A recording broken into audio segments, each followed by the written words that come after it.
네. 안녕하세요. 저는 카이스트 프로그래밍 언어 연구실에서 박사과정을 밟고 있는 박지혁이라고 합니다. 제가 오늘 발표드릴 주제는 계속 성장하고 있는 프로그래밍 언어인 자바스크립트의 정적 분석입니다. 그래서 우선 백그라운드부터 설명을 드려야 할 것 같은데요. 자바스크립트는 처음에는 웹브라우저를 위한 작은 스크립팅 언어였지만 현재는 이 클라이언트 사이드를 넘어서 서버 사이드, 그리고 시스템 프로그래밍, 심지어는 임베디드 시스템에서도 많이 사용하고 있는 언어입니다. 그래서 실제로 GitHub의 공식 레포트를 살펴보자면 2014년부터 작년까지 꾸준히 부동의 1위로 GitHub에서 가장 많이 사용되는 언어로 자바스크립트가 꼽혀 있다는 것을 살펴볼 수 있고요. 그리고 심지어 자바스크립트의 그 타입을 얹은 언어인 타입스크립트조차도 작년 기준으로 4위까지 올라온 것을 확인해 볼 수 있습니다. 그래서 세상에는 정말 다양하고 수많은 자바스크립트 프로그램들이 존재하지만 그들을 정확하게 이해하는 건 사실 생각보다 쉽지 않습니다. 그래서 예를 들어 정말 짧고 간단한 이 코드는 왜 임플리시 컨버전이 자바스크립트 코드를 이해하기 어렵게 만드는가에 대해서 설명을 해주고 있는데요. 그래서 여기서 f는 단순히 파라미터 하나 x를 받아서 x와 x의 네게이션 사이의 이퀄리티를 검사해서 리턴하는 단순한 함수입니다. 그래서 이 함수는 가만 보면 항상 false를 리턴할 것처럼 보이는데요. 하지만 실제로는 그렇지 않습니다. 그래서 실제로 empty array를 넘기게 되면 다음과 같이 여러 번의 implicit conversion을 통해서 true가 나오게 되는데, 잠깐만 살펴보자면 이 오른쪽에 있는 empty array는 negation 오퍼레이터를 위해서 불리한 밸류인 true로 바뀌게 돼서 negation을 취하면 false로 바뀌게 됩니다. 그리고 이제 왼쪽에 있는 empty array가 객체고 오른쪽에 있는 false가 primitive value니까 특정 primitive value로 바뀌어야 되는데 그 여러 가지 조건이 있고 룰이 있지만 여기서는 numerical value, 숫자로 바뀌어야 합니다. 근데 이 두 값이 모두 0을 의미하기 때문에 0으로 바뀌게 돼서 true가 나오게 되는 것입니다.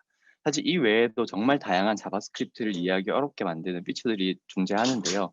그렇기 때문에 자바스크립트라는 언어를 정확히 이해하기 위해서는 이 자바스크립트의 공식 명세, 스페시피케이션인 이크마스크립트를 읽어야만 합니다. 그래서 이크마스크립트는 이 자바스크립트 신텍스와 시멘틱스를 다음과 같이 기술을 하고 있는데요. 예를 들어서 이 왼쪽에 있는 신텍스는 BNF-like 폼으로 작성이 되어 있고 이 예제는 어레이 리터럴에 대한 어, 신택틱 프로덕션입니다. 그래서 이 프로덕션은 세 개의 얼터너티브 구성되어 있는 것을 확인해 볼 수 있고요. 그리고 이 세 번째 신텍스에 대한 시멘틱스가 오른쪽에 기술이 되어 있는 건데 보시다시피 앱스트랙 알고리즘으로 기술을 하고 있고 각 스텝은 영어 문장으로 작성이 되어 있다고 보시면 될 것 같습니다. 그래서 이 자바스크립트 정적 분석을 구현을 하기 위해서는 이 이크마스크립트를 이해해야 되는데요. 그래서 이해하고 나면 다음의 과정을 거치게 됩니다. 그래서 우선 이 분석기 개발자들은 이 이크마스크립트를 꼼꼼히 읽고 모두 이해한 다음에 우선 methodically formal한 시멘틱스를 우선 정의하게 됩니다. 실제로 이 최근까지도 탑티어 컨퍼런스들에서 이 자바스크립트의 포멀 시멘틱스를 정의하는 부분을 포함한 연구들이 되게 다양하게 나오고 있고요. 그리고 거기에 더해서 분석기 개발자들은 이를 또 한 번 더 앱스트랙해서 앱스트랙 시멘틱스를 정의하고 구현까지 마치면 정적 분석기가 나오게 되는 겁니다. 그래서 실제로 저희 연구실에서 개발한 적이 있었던 이 세이프라는 자바스크립트 정적 분석기 프레임워크와 더불어서 다른 타이스나 발라, JSA 같은 정적 분석 프레임워크 같은 것들이 전부 이 과정을 거쳐서 개발이 되게 됩니다. 그런데 이 과정에는 하나의 정말 크리티컬한 문제가 있는데요. 보시다시피 모든 과정이 수동이라는 겁니다. 그래서 이게 이 모든 과정을 수동으로 하다 보니 오류에도 취약할 수밖에 없고 정말 노동이 많이 필요해지기 때문에 어려운 일이 되는데요. 한 가지 더 크리티컬한 포인트가 있다라면 자바스크립트라는 언어가 확장될 때입니다. 언어가 확장이 되면 당연히 이 명세서도 업데이트가 될 것이고요. 그러면 그 업데이트 될 때마다 분석기 개발자는 다시 포멀 시멘틱스를 정의하고 다시 이 분석기를 개발해야 되겠죠.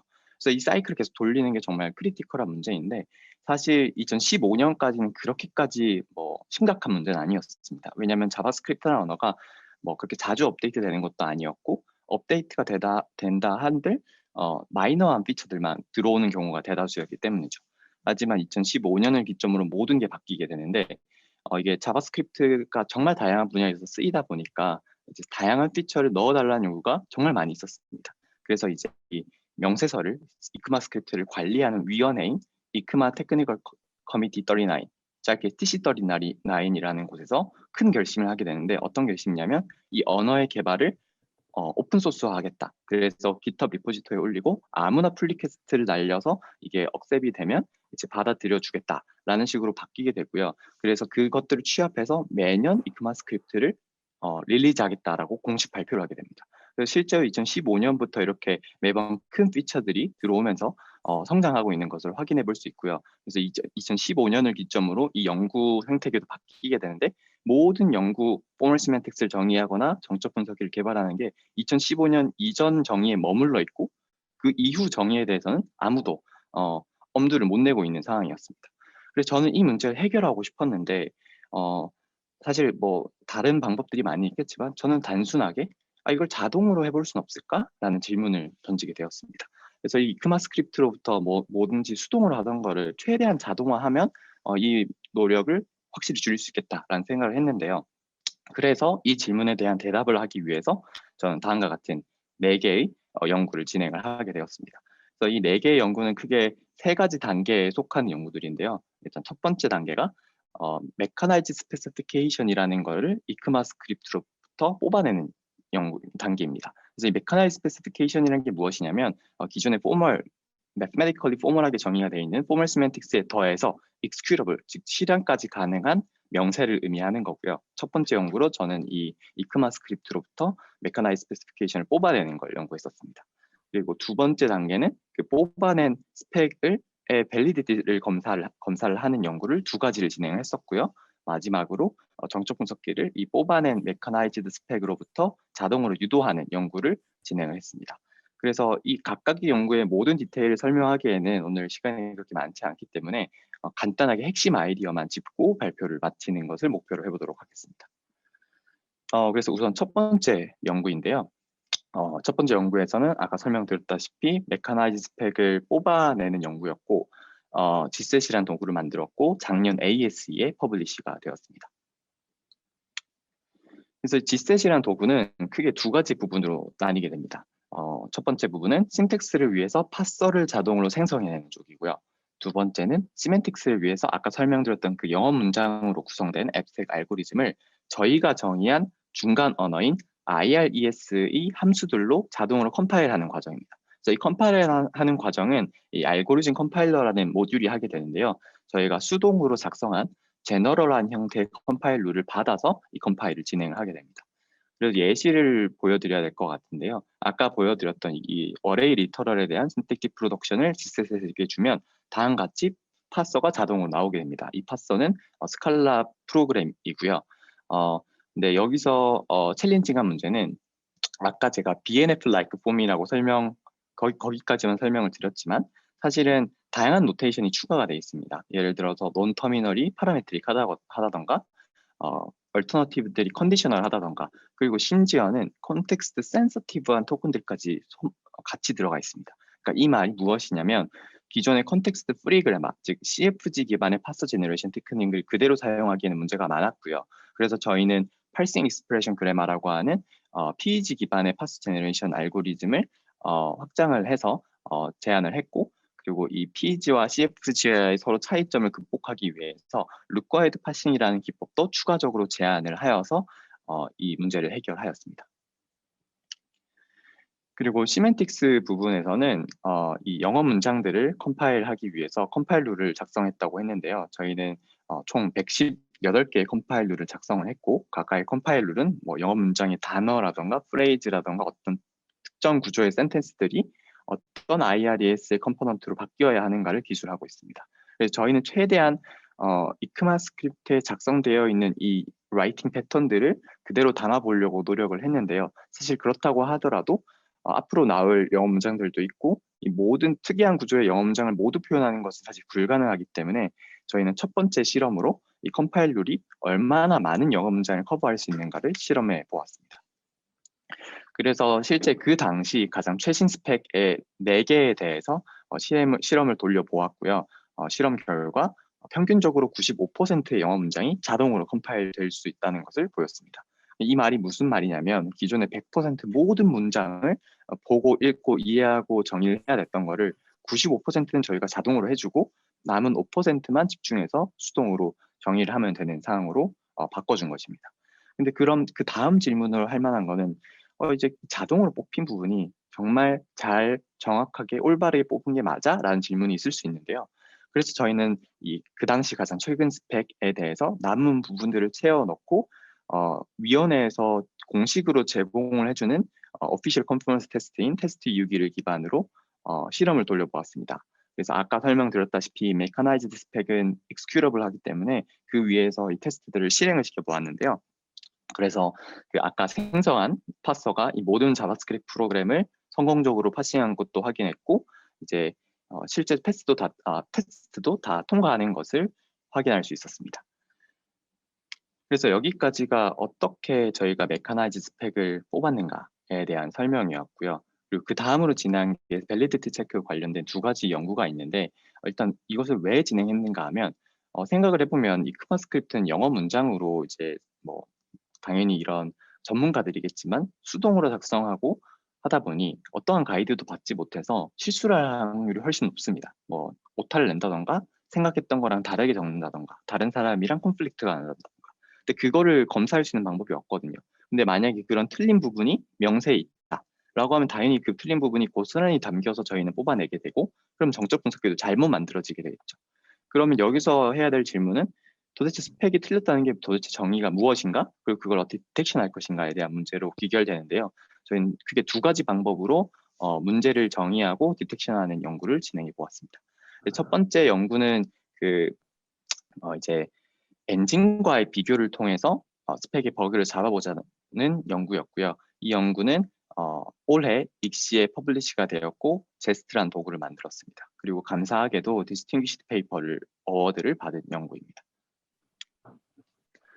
그래서 방금 말씀드렸다시피 엔진과의 비교를 통해서 연구를 진행을 했는데요. 사실 여기 나열되어 있는 이 4개의 자바스크립트 엔진들은 모두 가장 최신 스펙을 동일하게 구현을 했다라고 주장하는 엔진들이고, 실제로 방금 보여드렸던 공식 테스트를 모두 통과하는 엔진들입니다. 그러니까 어떻게 보면 똑같다고 볼 수도 있겠지만 저는 그 테스트로 충분하지 않고 이제 더 틀린 부분이 있을 수 있지 않을까라는 생각이 이 연구를 진행을 했었는데요. 그래서 제가 제안한 방식은 N+1 버전 디퍼런셜 테스팅이라는 기법입니다.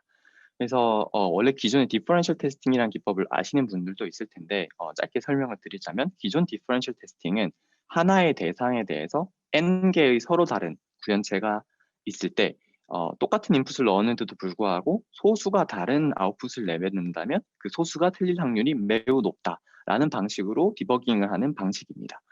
그런데 저는 그 기존의 디퍼런셜 테스팅에서 확장을 해서 N개의 구현체와 함께 하나의 스펙을 얹어서 같이 비교하는 디퍼런셜 테스팅을 제안을 했는데요.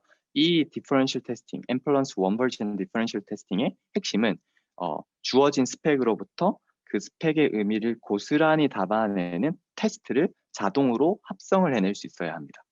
그래서 이제 가정을 한번 해봅시다. 어떤 방법으로든 이크마스크립트에서 그 의미를 그대로 담아낼 수 있는 테스트를 합성을 해냈다고 하면 도대체 무엇을 할 수 있는가를 보여드리도록 하겠습니다. 그래서 이렇게 테스트가 있을 때 일단 4개 엔진에 대해서 돌려보겠습니다. 그런데 만약 이 테스트를 하나의 엔진에서만 페일했다? 그러면 당연히 그 엔진에 버그가 있을 확률이 매우 높다고 그냥 말할 수 있을 것입니다. 근데 이제 반대의 경우가 재밌게 되는데요. 이제 대다수의 엔진이 이 테스트를 페일했다라는 것은 사실 이 테스트 자체가 틀릴 수 있을 확률이 더 높습니다. 근데 그 말은 이 테스트가 틀렸다는 것은 이 테스트를 만들어낸 스펙이 틀렸다는 의미가 되고요. 거기에 더해서 이 테스트는 틀려야만 하는 테스트였는데 통과를 시켰는 이 엔진도, 이 패스를 시킨 엔진도 버그가 있다고 유출해 볼 수 있을 것입니다. 그래서 이러한 방법론은 저는 제시를 했었고요. 그래서 여기 핵심이 되는 테스트를 합성하는 걸 했어야 했는데, 그래서 저는 그 합성하는 도구인 제스트를 구현을 해보았습니다.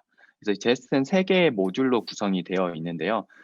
이 각각의 모듈은 모두 주어진 메커나이즈 스펙에 디펜던트하게 동작을 하는 애들입니다. 그리고 이 구조는 제가 퍼징 기법의 그 구조들을 많이 사용을 해서 가져왔고, 가장 다른 점이라고 하면 이 assertion 인젝터고 지금 설명을 드리도록 하겠습니다. 그래서 우선 처음 시드 신테사이저에서 하는 일은 신텍스를 읽어서 그 최대한 신텍스를 많이 커버하는 기본적인 프로그램들을 만들어내는 역할을 하고요. 그래서 이니셜 프로그램 풀을 만들어내고 나서 프로그램 뮤테이터는 이걸 계속 반복적으로 뮤테이션을 하게 됩니다. 이 프로그램 뮤테이터는 이 메커나이즈 스펙으로부터 시멘틱스 커버리지라는 정보를 계속 받게 되고요. 그래서 그거에 대해서 가이드를 받아서 계속 프로그램을 뮤테이션을 해내게 됩니다.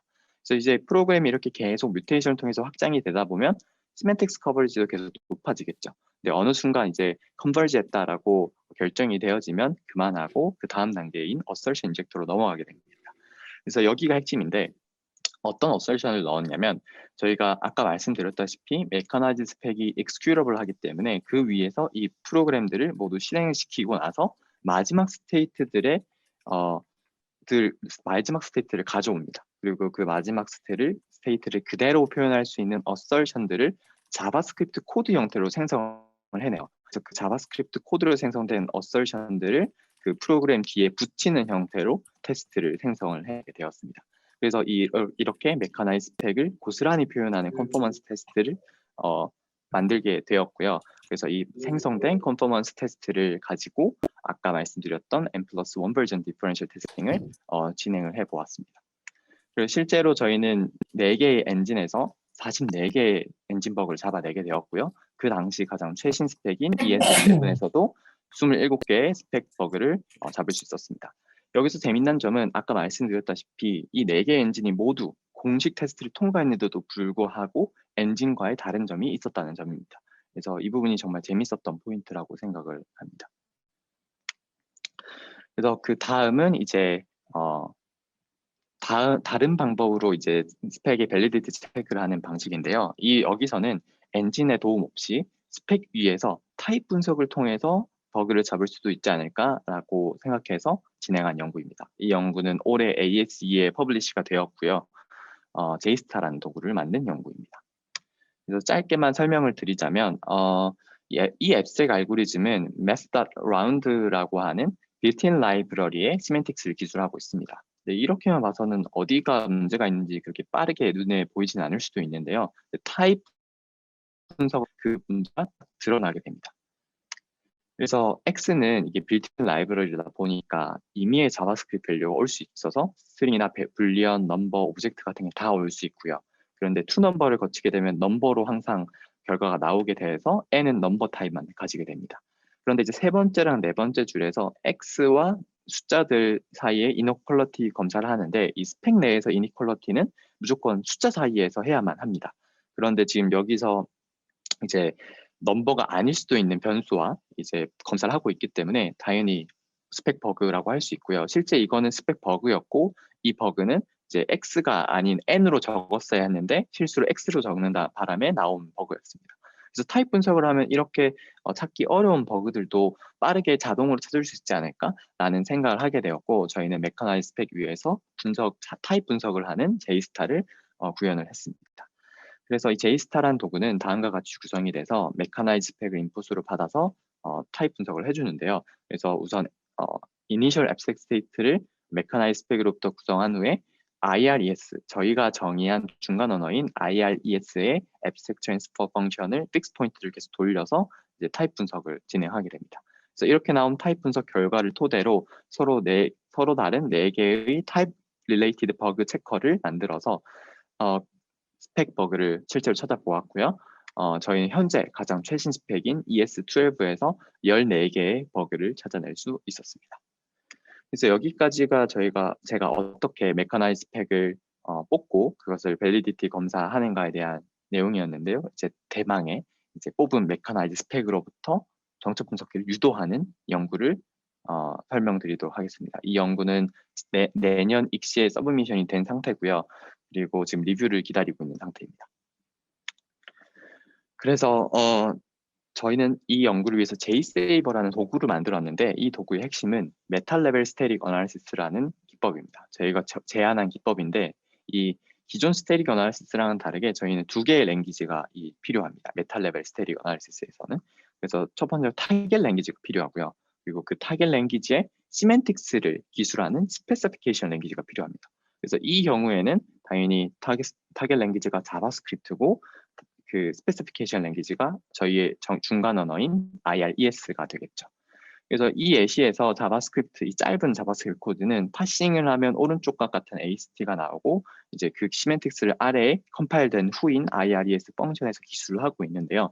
이 상황에서 저는 좀 이상하다면 할 만한 생각을 하게 되었는데 위에 자바스크립트 프로그램을 분석한다는 게 이것과 똑같지 않을까라는 생각을 한 이게 무엇이냐면 이 자바스크립트 프로그램을 직접 분석하는 게 아니고 이제 간접적으로 분석하는 방법입니다. 왜냐하면 이 IRS 펑션을 보면 이 위에 코드를 실행할 때 어떤 행동을 하게 되냐면 파싱한 AST를 값으로 받게 되거든요.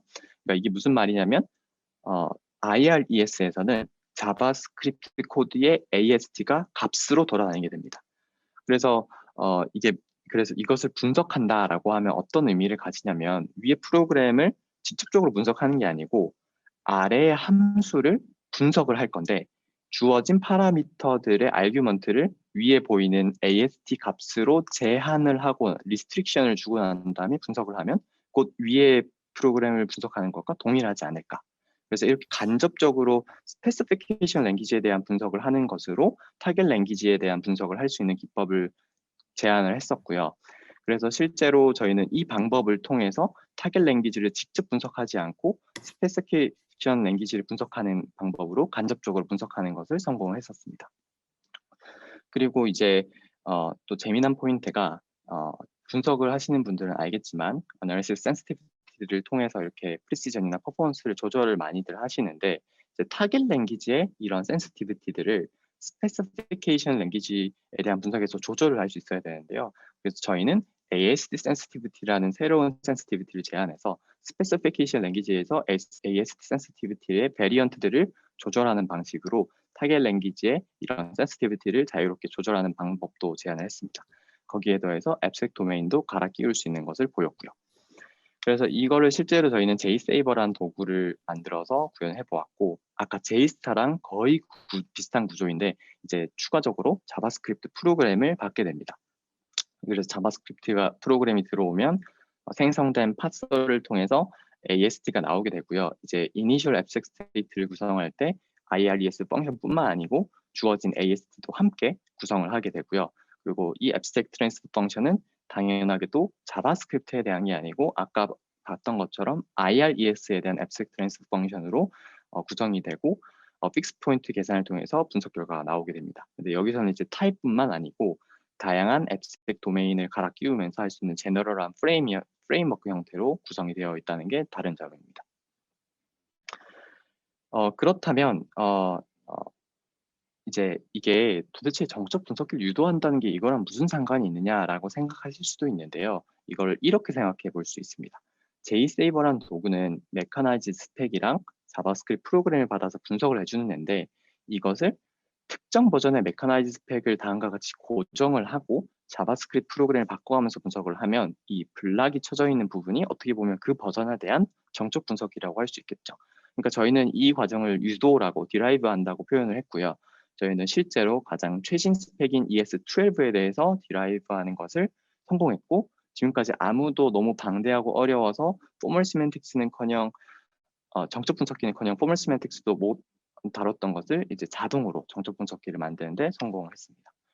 그래서 이전 분석기들과 비교도 해보았는데요. 공식 테스트들의 반 이상을 기존의 정적 분석기들은 당연히 통과를 못하는 것을 보이지만 저희는 모든 프로그램을 자동으로 사운드하게 분석할 수 있는 것을 보였고요. 거기에 더해서 아까 설명드렸다시피 앱스트랙트 도메인이나 센시티비티도 갈아 끼울 수 있는 것을 케이스 스터디로 보였고 이제 또 재미난 점은 이제 지금 있는 랭귀지 피처 말고 앞으로도 계속 들어올 피처들이 지금 계속 기술이 되고 있는데 예를 들어 파이프라인 오퍼레이터나 옵저버브 같은 것들이 있는데 이 언어들은 현재 엔진에도 없고 스펙에도 없습니다. 하지만 기술은 되어 있거든요. 그 의미가. 그래서 그 의미를 그대로 들고 와서 스펙에 얹은 후에 정적 분석기를 뽑아보니 그 피처를 사용하는 자바스크립트 프로그램도 분석을 할 수 있게 됐다는 것을 확인할 수 있었습니다. 그리고 저희는 앞으로 나올 피처에 대해서도 미리 정적 분석을 해볼 수 있는 분석기를 만든 것이죠.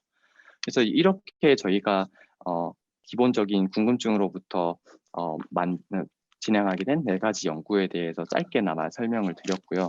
제가 질문을 받을 시간이 별로 없을 것 같은데 끝나고 나서 아무 때나 저는 찾아와서 같이 디스커션 하는 것도 재밌을 것 같습니다. 들어주셔서 감사합니다. 네, 수고하셨습니다. 논문 여러 개를 다 얘기하시느라 바쁘셨을 것 같은데, 근데 지금 그래서 이따가 포스터 때도 있을 거죠? 네. 그래서 포스터 발표는 안 하겠지만 이 발표에 대해서 그때 오셔서 이야기하셔도 되고요. 그래서 다음 조경민 학생 준비하는 동안 그래도 허경 교수님이 채팅창에 2가지 질문을 하셨어요. 첫 번째는 타입 미스매치를 넘어선 스펙 버그의 예시는 어떤 게 있나요? 두 번째는 계속 스펙 버전이 바뀌면서 콘크리트 시멘틱스가 바뀌면 앱스트랙트 시멘틱스도 바뀔 텐데 그럼 분석기가 그것도 자동으로 되나요? 이거를 짧게 먼저 답변을 해주시죠. 그리고 화면 공유를 끄시면 조경민 학생이 그 사이에 화면을 준비해 주시면 되겠습니다. 네. 네, 그래서 타입 미스매치를 넘어선 버그가 사실 훨씬 많이 숨어 있고요. 저희가 버그에 관련된 그 서베이도 같이 진행을 했었었는데 그 중에 한 몇 퍼센트라고 단정은 못 짓겠지만 소수가 타입이었는데 그 타입에 대해서 먼저 검사를 해본 연구였습니다. 두 번째로 콘크리트 시멘틱스랑 앱스트랙트 시멘틱스 둘 다 자동으로 업데이트가 되는데 말씀드렸다시피 메탈 레벨 스테리오 어나리시스이기 때문에 저희는 고정된 IRES가 이미 있고 그 IRES 메커나이즈 스페시피케이션만 바뀌는 거여서 자동으로 업데이트 된다고 보시면 될 것 같습니다. 네, 감사합니다. 한 가지만 더 질문해 네. 주세요. 네. 그 중간에 아까 그 자바스크립트를 분석하는 대신에 그 IR을 대신해서 분석하는 걸 얘기하셨잖아요. 네. 그게 장점이 뭔지 제가 놓쳐가지고 그렇게 하는 거에 네, 이게 스펙이 계속 바뀌다 보니까 이게 그 바뀐 자바스크립트 랭귀지 피처에 대해서 매번 포멀 시멘틱스나 이런 걸 기술 앱스트랙트 시멘틱스도 정의를 해야 되는데 그럴 필요가 없어진 거고요. 저희는 고정된 IRES가 딱 하나 있고 그 다음에 자바스크립트 랭귀지가 피처가 바뀌면 계속 IR 형태로 들어와서 기술이 될 거기 때문에 이제 새롭게 앱스트랙트 시멘틱스를 정의할 필요가 없어졌다는 게 가장 큰 장점이라고 보시면 될 것 같습니다. 사실 허경 교수님의 질문이 장점을 드러낸 거라고 할 수 있죠. 네, 좋습니다. 수고하셨고요. 발표해 주신 박지혁 학생에게 큰 박수로 감사의